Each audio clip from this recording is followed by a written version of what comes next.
नाज़रीन, तारीख भी हमें यही बताती है कि जंगें, रिसेशन और इनकलाबात आगे पीछे आते हैं।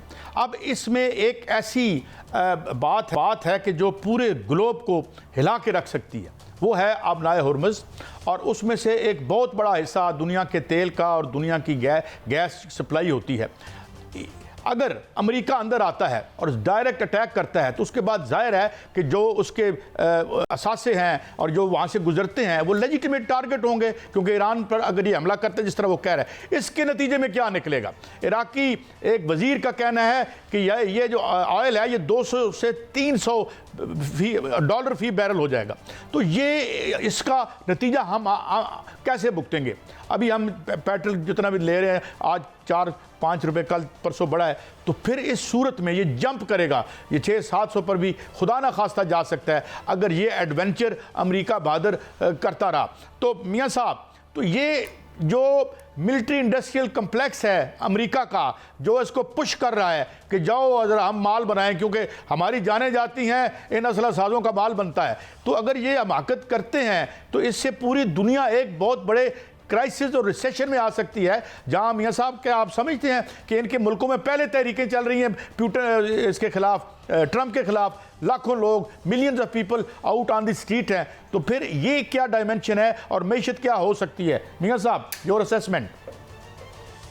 देखें कायद साहब, इससे बड़ी ख़तरनाक सूरत हाल जो है वो पैदा हो सकती है, क्योंकि जो आबनाए हुर्मुज़ है अगर वो बंद होती है और ईरान बंद करता है या कोई भी बंद हो जाती है वहाँ से, तो फिर तेल की सप्लाई जो है वो रुक जाएगी। वहाँ से तेल की सप्लाई 20% होती है, दुनिया का जितना भी तेल सप्लाई होता है उसका 20% वहाँ से जो है वो सप्लाई होता है, और 25% LNG जो है गैस वहाँ से सप्लाई होती है। अगर ये रुक जाती है तो ये पूरा खित्ता जो है वो उससे प्रॉब्लम में आ जाएगा। और पाकिस्तान के अंदर जो तेल की कीमत है वो 1000 रुपये फ़ी लीटर तक जा सकती है, क्योंकि अभी अगर 200 डॉलर फ़ी बैरल होता है तो 648 रुपये का जो है वो फ़ी लीटर पाकिस्तान में तेल होगा पेट्रोल। और अगर 300 डॉलर फ़ी लीटर बैरल हो जाता है तो पाकिस्तान में जो पेट्रोल की कीमत है वो 1000 रुपये फ़ी लीटर तक जा सकती है।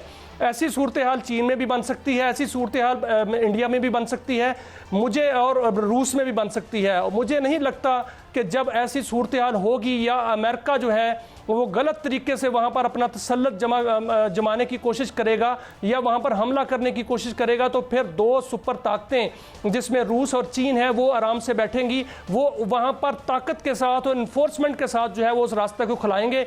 और वो आबनाए हुर्मुज़ जो है वो ना सिर्फ वो खुलेगा बल्कि अमेरिका की जो तनसीबात हैं वो भी वहाँ पर महफूज नहीं रहेगी। और ईरान बाकायदा तौर पर ऐलान कर चुका है, आज भी उनका ऐलान है कि अगर वहाँ पर से कोई भी शरारत हुई, कोई भी जसारत हुई, तो फिर अमेरिकन तनसीबात जहाँ जहाँ भी हैं उन पर हमले किए जाएंगे। और इस हवाले से ईरान के अंदर तमाम टारगेट जिस तरह लॉक किए गए थे, इजराइल के अंदर आपने देखा कि कितनी तबाही मची है, वहाँ मोसाद का हेडक्वार्टर आज तबाह कर दिया गया है बाकायदा तौर पर। ये वहाँ से भी अमेरिकन तनसीबात के साथ भी ऐसा हो सकता है। और मैं ये बात बड़े वसूख से कर रहा हूँ क्योंकि मेरे ज़राए और मेरी मालूमात ये है कि ईरान के पास ऐसा सरप्राइज़ मौजूद है कि वो सरप्राइज दे सकता है कि अगर ऐसी कोई शरारत होती है, या वो इजराइल को भी ऐसा सरप्राइज दे सकता है कि जो अभी तक इजराइल के वहमो गुमान में भी नहीं है, जो उनके अंदाजे पहले भी गलत निकले, अब भी उनके अंदाजे जो हैं वो गलत निकल रहे हैं। क्योंकि पहले अंदाज़ा ये था कि ईरान पर हमला किया जाएगा,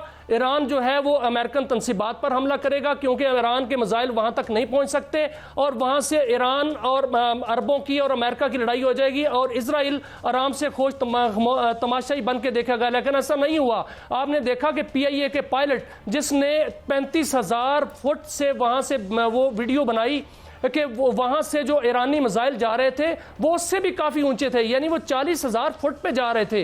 वो उन्होंने जाकर एक एयर कॉरिडोर बनाया कायद साहब, वहाँ से जो अंदर से मिसाइल एक और दागे गए उन्होंने जाके हिट किया है। एयर कॉरिडोर बना के उन्होंने एयर जो उनका जो आयरन डूम है उसको तबाह किया, और अमेरिकन जो एयर डिफेंस का सिस्टम था उसको भी तबाह किया। और इस वक्त इजराइल के पास कोई डिफेंस सिस्टम नहीं है। इस वक्त इजराइल इसी तरह है जिस तरह अफगानिस्तान में कोई किसी किस्म की सिक्योरिटी का कोई हिसार नहीं है, इसी तरह इस वक्त इजराइल बता रहे हैं कि वो उनके जो बंकर हैं अंडरग्राउंड बंकर हैं, वो लोग 10 दफ़ा रात को बेचारे निकलते हैं, इजराइल के लोग बंकरों में जाते हैं, फिर निकलते हैं, और फिर 2-4 भी अगर मिसाइल अंदर ज़ाहिर है जा तो रहे हैं और तबाही कर रहे हैं। मगर एक और बात जो अभी हमने की मियाँ साहब, एक $400 बिलियन की चाइना की इन्वेस्टमेंट, वो कैसे खामोश तमाशाई बना रहेगा, नंबर 1। नंबर 2 मियाँ साहब ये है कि जो पूरी दुनिया एक बहुत बड़े माशी क्राइसिस में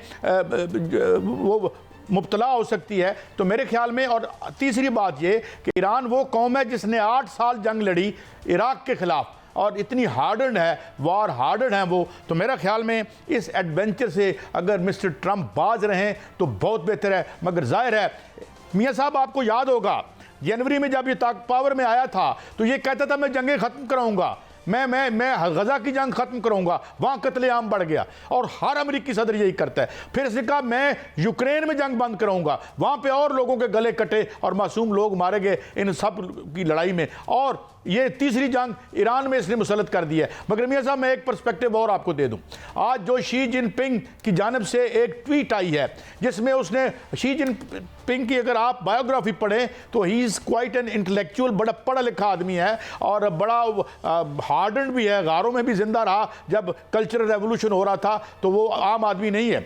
और एक सबसे बड़ी उभरती हुई ताकत का वो सरबराह तो है ही। मगर मियाँ साहब ये over stretch of super power होगा, इस वक्त बिल्कुल एज पे है मैशत अमेरिका की। काजी साहब ये बहुत बड़ा धोखा था जो कि पकड़ा गया है। अमेरिका का और इजराइल का बहुत बड़ा धोखा था, ट्रंप का धोखा था, क्योंकि ये दोनों मिले हुए थे, ट्रंप साहब और नेतन्याहू। इन्होंने 2 बड़े काम किए। इन्होंने एक ये काम किया कि नेतन्याहू और आपस में एक लड़ाई की, ये ड्रामा था, और दूसरा इन्होंने ये काम किया कि ट्रंप ने अवामी तौर पर यह बयान दिया कि इजराइल जो है वो ईरान पर हमला ना करे। ये बयान भी एक धोखा था। और इसमें आप देखें कि जो तीसरा दौर हुआ है, ये बाकायदा तौर पर कंफर्म खबर है कि जो तीसरा दौर हुआ था मुज़ाकरात का, वहां पर इंटेलिजेंस जो है वो मालूमात मिली थी ईरान को कि आपके खिलाफ जो है वो धोखा हो रहा है, जाल बुना जा रहा है, और अमेरिका जितना असला लेके आया है वो आपके लिए लेके आया है, और इसराइल जो है वो मुख्तलिफ इंस्टॉलेशन पर असला जो है वो तैनात कर रहा है। वहां से फिर ईरान ने वो बयानात दिए कि हम ये जो है वो जारहियत हुई तो हम इस बारे में कोई तफसील नहीं मिल रही, बड़ा वक्त कम है मेरे पास। आपको याद होगा काजी साहब, जो मुसाद सॉरी सर थोड़ा सा टाइम, जो मुसाद ने वो हमला किया है रूस पर, और वो मुसाद ने हमला किया है ईरान पर, ये एक ही जैसे हमले हैं। इस पर सोचा जा रहा बाकायदा तौर पर, ईरान अब अकेला नहीं लड़ेगा, ईरान के साथ जो है वो मिलकर रूस भी लड़ेगा, ईरान के साथ जो $400 बिलियन की बात हो रही है, चाइना भी साथ मिलकर लड़ेगा। ये वहां पर इस वक्त बैटल फील्ड जो है वो सिर्फ मशरिक के बैटल फील्ड, मुझे यहाँ पे बैटल फील्ड बनने को जा रही है। प्रोग्राम को खत्म करना है, लेकिन there is a lot more than what meets the eye. ये जो हमें नज़र आ रहा है और जो हम देख रहे हैं, ये ताकत के मुलम में हमने उतरते हुए देखे हैं। हमने शाक एंड ऑ देखा इराक का, हमने यहाँ जूते खाते हुए ने अफगानिस्तान में देखा, और जिस तरह भागे और किस तरह भागे, और 1 घंटे में सारी रजीम बैठ गई। तो मेरे ख्याल में ये एडवेंचर ना करें, क्योंकि they have more to lose and we have less to loose.